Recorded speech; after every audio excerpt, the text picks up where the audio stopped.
चलिए बच्चों, स्वागत है आपका कनावत एकेडमी के यूट्यूब चैनल पर। और आज हम पढ़ने वाले हैं कक्षा 10 विज्ञान का अध्याय 9, जिसका नाम है प्रकाश का परावर्तन एवं अपवर्तन। तो अभी तक की हमने पिछली क्लासों के अंदर 8 चैप्टर इसके क्या कर लिए हैं भाई, कंप्लीट कर लिए हैं। और आज हमारा इसका विज्ञान के अंदर 9 चैप्टर हमें कंप्लीट करना है, प्रकाश का परावर्तन एवं अपवर्तन। तो क्लासों की यदि बात करें तो यूट्यूब पर अभी तक आपको जो भी साइंस का जो मॉड्यूल जारी किया गया है 2024-25 के लिए इम्पोर्टेंट क्वेश्चनों का थोड़ा सा मटेरियल जो आपको फ्री प्रोवाइड कराया जा रहा है। तो जिन लोगों ने अभी तक क्लास को ज्वाइन नहीं किया है, जिन्होंने चैनल को सब्सक्राइब नहीं किया है, वो अभी चैनल को सब्सक्राइब कर दें, वीडियो को लाइक कर दें, शेयर कर दें और बेल आइकन दबाना ना भूलिए, जिससे कि आपको सभी क्लासों के नोटिफिकेशन मिलते रहें। तो एक क्लास का जो प्लेटफॉर्म आपका जो तैयार किया गया है यहाँ पर यूट्यूब पर 10th क्लास साइंस के लिए, तो इसके अंदर क्वेश्चनों का जो पीडीएफ सॉल्यूशन आपको प्रोवाइड कराया जा रहा है, इसका पीडीएफ भी आपको डिस्क्रिप्शन लिंक में मिल जाएगा, वहाँ से आप इसको डाउनलोड कर सकते हो। तो बढ़ते हैं क्वेश्चनों के पैटर्न की तरफ। ठीक है, जिसका पहला क्वेश्चन हमें वस्तुनिष्ठ पैटर्न का इसके अंदर मिलता है और प्रकाश का परावर्तन अपवर्तन। अब जो चैप्टर हमारा आज स्टार्ट होने वाला है वो फिजिक्स के पोर्शन से हमारा चैप्टर स्टार्ट होने वाला है। ठीक, तो अभी तक हमने केमिस्ट्री और बायो वाले पोर्शन को कंप्लीट कर लिया है। इसके क्वेश्चन जो भी हैं, आपके ऑब्जेक्टिव हैं जो भी इसमें दिए थे, वो सारे क्वेश्चनों का सॉल्यूशन आपको प्रोवाइड कराया जा चुका है। और आज से हमारा पैटर्न फिजिक्स का स्टार्ट होता है, यहाँ से ये प्रकाश का परावर्तन एवं अपवर्तन। तो प्रकाश का परावर्तन क्या होता है कि भाई जब प्रकाश किसी चमकीली या सतह से टकराता है, तो टकराकर जिस माध्यम से वो आया था उसी माध्यम में क्या हो जाता है भाई, लौट जाता है। इसको तो हम कहते हैं प्रकाश का परावर्तन। अब प्रकाश का अपवर्तन, अपवर्तन का मतलब है जब प्रकाश किसी एक माध्यम से दूसरे माध्यम में प्रवेश करता है, तो प्रवेश करते समय वो या तो अविलंब की ओर झुकेगा या अविलंब से दूर हटेगा, जिसे हम कहेंगे कि प्रकाश की किरण अपने माध्यम से विचलित हो जाती है जब एक माध्यम से दूसरे माध्यम में प्रवेश करती है, तो उसे हम प्रकाश का क्या कह देते हैं, अपवर्तन। अब प्रकाश से संबंधित जो घटनाएं इसके अंदर होने वाली हैं, तो इसके अंदर हम लेंस हैं, दर्पण हैं, इस रिलेटेड क्वेश्चन हमें मिलने वाले हैं। ठीक है, तो लेंस की यदि हम बात करें तो लेंस हमारे पास दो तरीके के हैं, एक अवतल लेंस होता है और एक उत्तल लेंस होता है भाई। इसको बनाने के लिए हम बहुत से पदार्थों का उपयोग कर सकते हैं लेंस के लिए। तो वो पहला क्वेश्चन हमारा यहीं से शुरू होता है वस्तुनिष्ठ प्रश्नों के अंदर, कि निम्न में से कौन सा पदार्थ लेंस बनाने के लिए प्रयुक्त नहीं किया जाता है भाई। तो लेंस बनाने के लिए भाई हम बहुत से पदार्थों का क्या कर सकते हैं भाई, उपयोग कर सकते हैं, सिर्फ और सिर्फ मिट्टी को छोड़कर। भाई मिट्टी को छोड़कर बाकी के सारे का प्लास्टिक का भी लेंस बन सकता है, कांच का भी लेंस बन सकता है और जल का भी क्या कर बन सकता है भाई, लेंस बन सकता है। तो बस मिट्टी का लेंस नहीं बनाया जाता है। क्यों? मिट्टी एक ऐसा माध्यम उपलब्ध नहीं बनाती है जो अपारदर्शी माध्यम होता है। लेंस बनाने के लिए हमें एक पारदर्शी माध्यम की क्या होती है, आवश्यकता होती है। क्लियर बात। दूसरे क्वेश्चन की यदि हम बात करें तो दूसरे क्वेश्चन में बोला है कि किसी बिंब का अवतल दर्पण, बिंब मतलब जो वस्तु सामने रखी है ऑब्जेक्ट, उसका अवतल दर्पण द्वारा बना प्रतिबिंब आभासी बनता है, सीधा बनता है और बिंब से क्या बनता है भाई, बड़ा पाया जाता है। तो वस्तु की स्थिति हमें कहां पर होना चाहिए भाई, ये इस कंडीशन में आपको दर्पण, लेंस, इससे बनने वाले प्रतिबिंबों के कुछ नियम हैं, वो नियम हमें याद रखने पड़ेंगे कि यदि हम वस्तु को कहां पर रखें तो बनने वाला जो प्रतिबिंब होगा ना, वो आभासी होगा, सीधा होगा और बिंब से क्या होगा भाई, बड़ा होगा। तो उस कंडीशन में हम वस्तु को दर्पण के ध्रुव तथा फोकस के बीच में रखते हैं भाई। दर्पण के ध्रुव तथा फोकस के बीच में उस वस्तु को क्या किया जाता है, रखा जाता है। तो उस कंडीशन में अवतल दर्पण से बना जो प्रतिबिंब होता है ना, वो आभासी बनता है, सीधा बनता है और बिंब से वह क्या बनता है, बड़ा। आभासी जो प्रतिबिंब होता है ना, वो प्रतिबिंब दर्पण के कहाँ बनने वाला है भाई, पीछे बनने वाला है भाई। ठीक है, आभासी प्रतिबिंब। ठीक है, ये था हमारा दूसरा क्वेश्चन। और तीसरे क्वेश्चन की तरफ हम चलते हैं। तीसरे क्वेश्चन में हमसे पूछा है कि समतल दर्पण की जो फोकस दूरी होती है भाई, वो कितनी होती है भाई। समतल दर्पण की फोकस दूरी बहुत इंपॉर्टेंट क्वेश्चन है, आपको याद रखना है भाई कि समतल दर्पण की जो फोकस दूरी होती है ना, वो भाई अनंत होती है भाई, याद रखना है। समतल दर्पण की फोकस दूरी अनंत होती है। अगला क्वेश्चन है चौथा। चौथे क्वेश्चन में देखें, यदि किसी वस्तु को अवतल दर्पण के सम्मुख हम वक्रता केंद्र पर यदि रख दें तो प्रतिबिंब की स्थिति क्या होगी भाई। उस कंडीशन में जो प्रतिबिंब है ना, वो कहाँ पर बनेगा। तो यही जब वस्तु को वक्रता केंद्र पर रखा जाता है तो बनने वाला जो प्रतिबिंब होता है ना, वो भी वक्रता केंद्र पर ही बनता है। तो आंसर इसका तीसरा हो जाएगा। क्लियर। अगला आगे बढ़ते हैं कि हम वाहनों के पीछे का दृश्य देखने के लिए किस दर्पण का उपयोग किया जाता है? तो भाई देखो, वाहनों का पीछे का दृश्य देखने के लिए जिसे हम साइड मिरर के रूप में जिसका उपयोग करते हैं, उसमें हम करते हैं किसका? उत्तल दर्पण का उपयोग करते हैं, जिससे कि पीछे वाली वस्तु का छोटा प्रतिबिंब बने और उसका दृष्टि क्षेत्र ड्राइवर के लिए या देखने के लिए स्पष्ट दिखाई देता है। क्लियर? तो पांचवें क्वेश्चन का आंसर हमारा क्या हो जाएगा? दूसरा।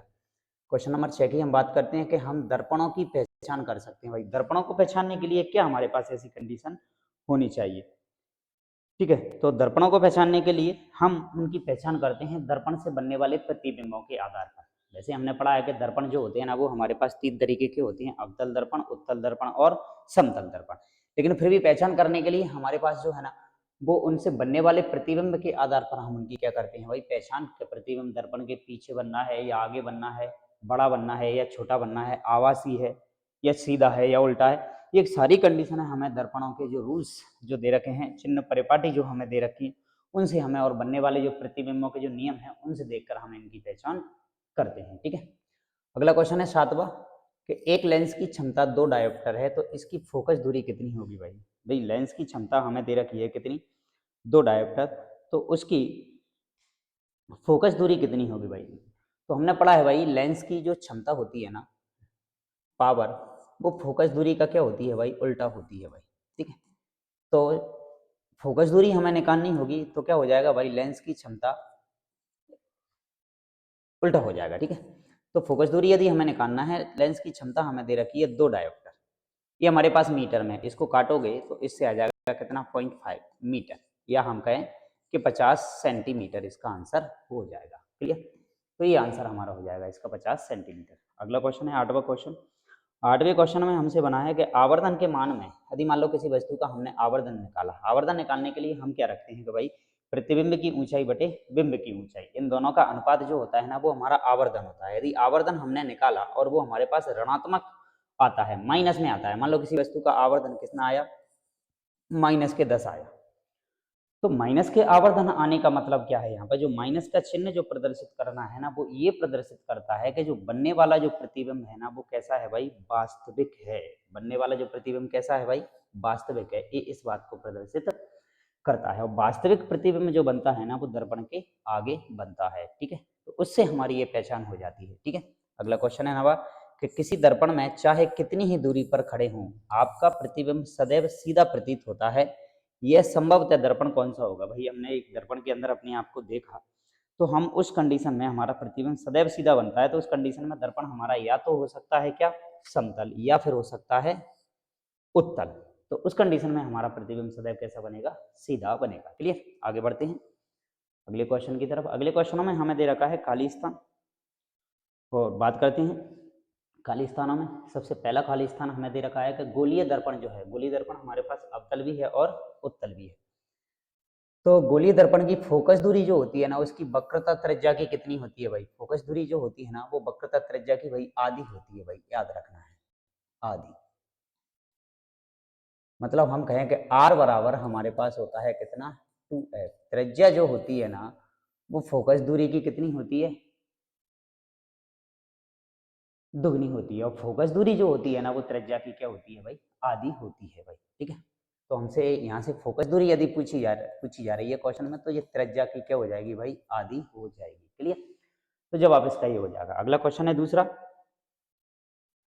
कि जब कोई प्रकाश की किरण सघन माध्यम से विरल माध्यम में प्रवेश करती है, तो यह है प्रकाश का अपवर्तन की घटना। जब प्रकाश एक माध्यम से दूसरे माध्यम में प्रवेश करता है, तो अपने पथ से क्या हो जाता है भाई? विचलित हो जाता है। वैसे हमने पढ़ा है प्रकाश सीधी रेखा में गमन करता है, लेकिन अपवर्तन वाली घटना में ये कंडीशन हमें देखने को मिलती है। तो जब प्रकाश हमारा जो है ना, वो सघन माध्यम से कैसे माध्यम में प्रवेश कर रहा है भाई? विरल माध्यम में प्रवेश कर रहा है, उस कंडीशन में यह है अविलंब से क्या हट जाएगा भाई? दूर हट जाएगा। याद रखना है भाई, अभिलंब, इससे क्या हट जाएगा? ये दूर हट जाएगा। क्लियर? तो आंसर हमारा ये हो जाएगा। तीसरा क्वेश्चन है हमारा, तीसरे में पूछा है कि दर्पण में प्रतिबिंब वस्तु से छोटा परंतु उल्टा बनता है, तो वो दर्पण कौन सा होना चाहिए भाई? याद रखना है सभी को, वो अवतल दर्पण होता है हमारा। ठीक है, अगला क्वेश्चन, वाहनों में पीछे का दृश्य देखने के लिए दर्पण का आवर्धन जो दे रखा है ना, वो कैसा होना चाहिए भाई? वो कम होना चाहिए। एक से क्या होना चाहिए भाई? कम होना चाहिए आवर्धन। ठीक है, याद रखना है। अगला 5वां क्वेश्चन है हमारा कि लेंस सदैव छोटा आभासी तथा सीधा प्रतिबिंब बनाता है, ऐसा वो कौन सा लेंस है भाई? वो है हमारे पास अवतल लेंस। अवतल लेंस से सदैव छोटा आभासी और सीधा प्रतिबिंब बनता है। छठवां क्वेश्चन है हमारा कि प्रकाश किसी सतह से टकराकर उसी माध्यम में जब लौट जाता है तो इसी घटना को हम कह देते हैं प्रकाश का क्या? परावर्तन। परावर्तन याद रखना है भाई सभी को।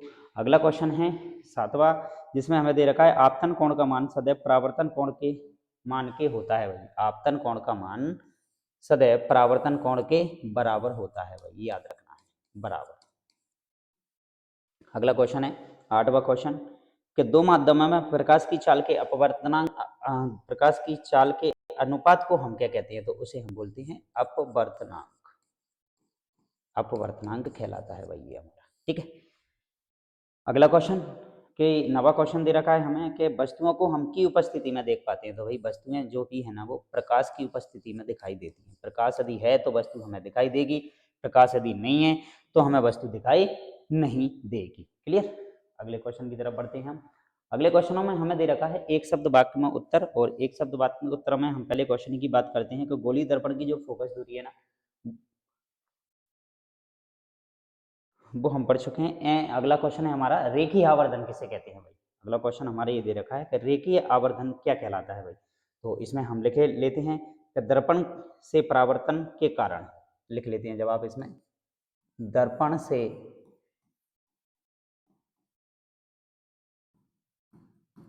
परावर्तन के कारण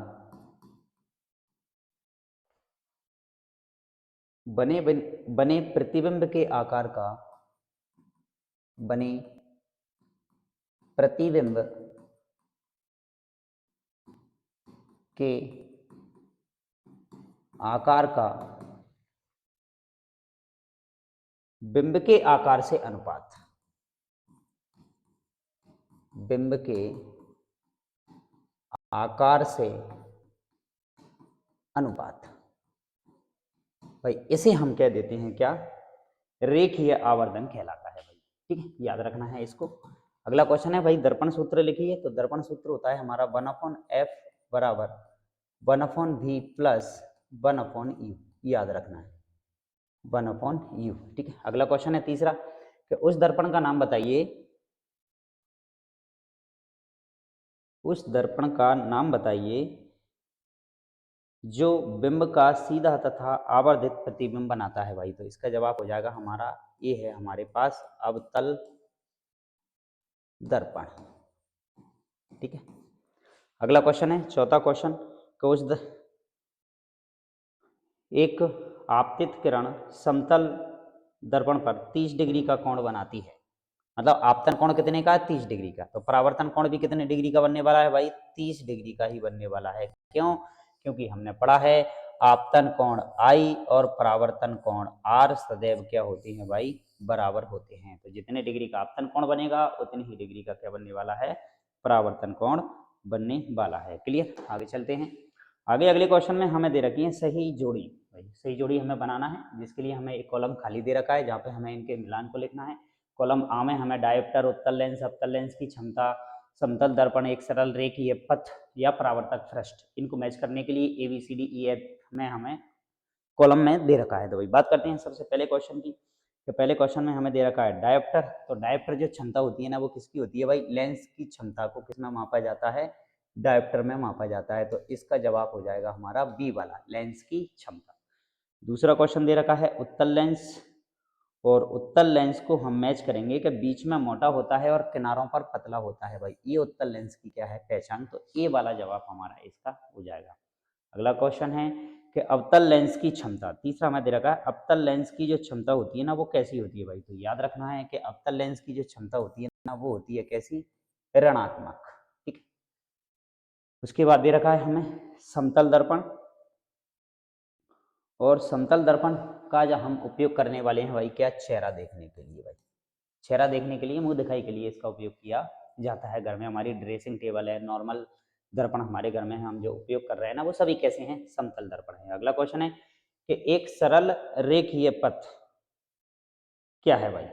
तो सरल सरल रेखीय जो पथ होता है ना वो होता है प्रकाश की किरण का, क्योंकि हमने पढ़ा है प्रकाश की किरण हमेशा सीधी रेखा में चलती है भाई, प्रकाश हमेशा सीधा चलता है। अगला है परावर्तक पृष्ठ।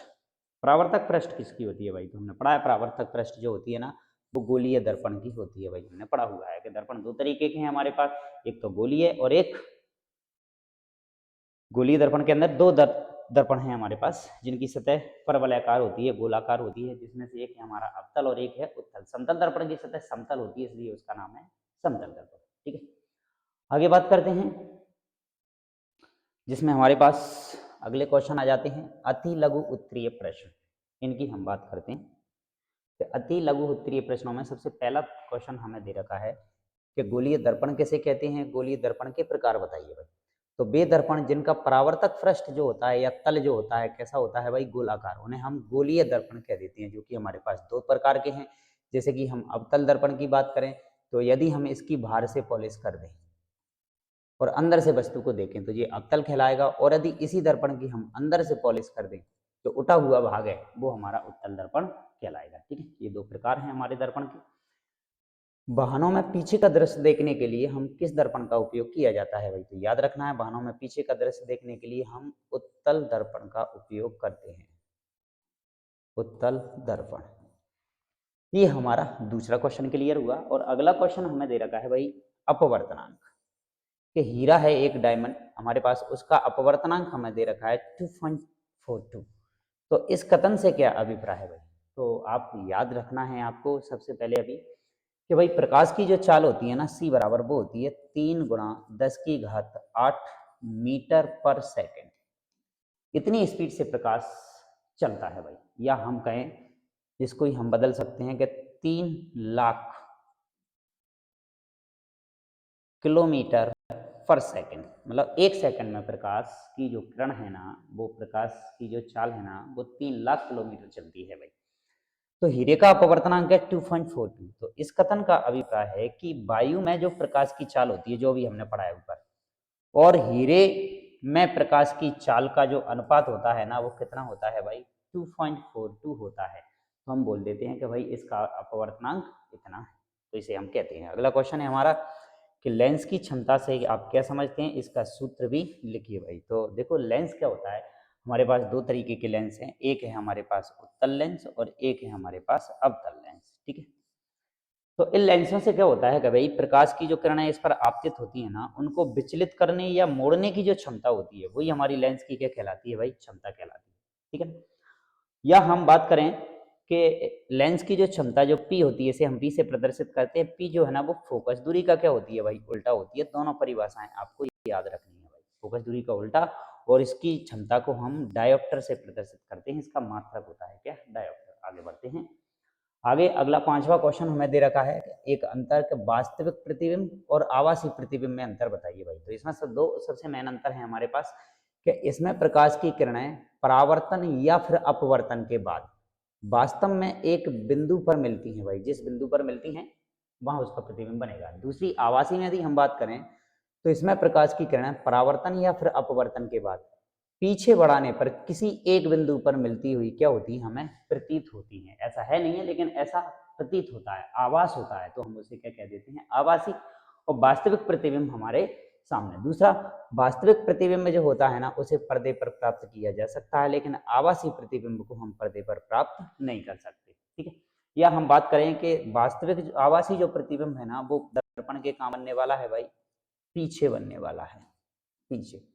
और वास्तविक प्रतिबिंब जो है ना वो दर्पण के कहाँ बनने वाला है भाई, आगे बनने वाला है। तो ये हमारा तीसरा पॉइंट भी इसमें आप नोट कर सकते हो।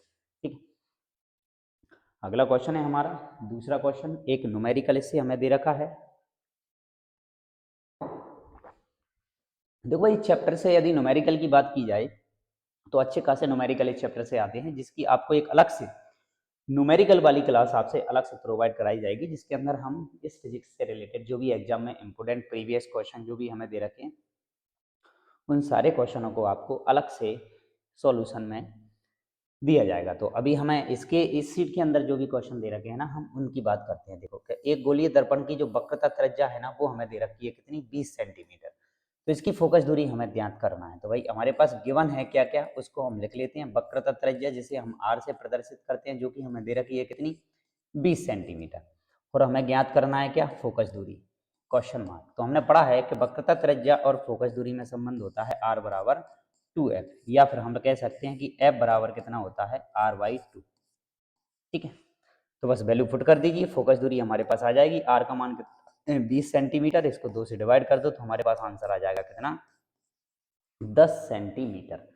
तो उसकी फोकस दूरी कितनी हो जाएगी भाई, हमारे पास 10 सेंटीमीटर हो जाएगी। तो ये था हमारा 6वां क्वेश्चन। 7वें क्वेश्चन में हमें दे रखा है कि एक समतल दर्पण है, उसके द्वारा उत्पन्न जो आवर्धन है ना, उस पर +1 लिखा हुआ है। इसका क्या अर्थ है भाई, अभी हमने पढ़ा था कि आवर्धन हम प्रतिबिंब की ऊंचाई और बिंब की जो ऊंचाई होती है ना, उन दोनों के अनुपात को हम क्या कह देते हैं, आवर्धन। और यदि किसी समतल दर्पण के द्वारा उत्पन्न आवर्धन +1 है, तो इसका अर्थ है कि प्रतिबिंब का आकार वस्तु के आकार के क्या है भाई, बराबर है।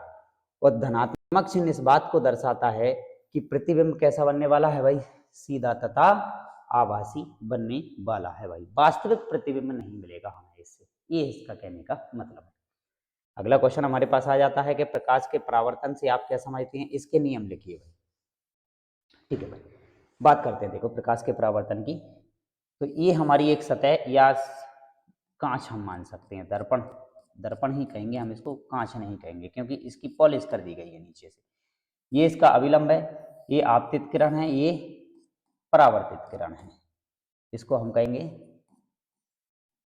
आपतित किरण, और ये कहलाएगी हमारी परावर्तित किरण।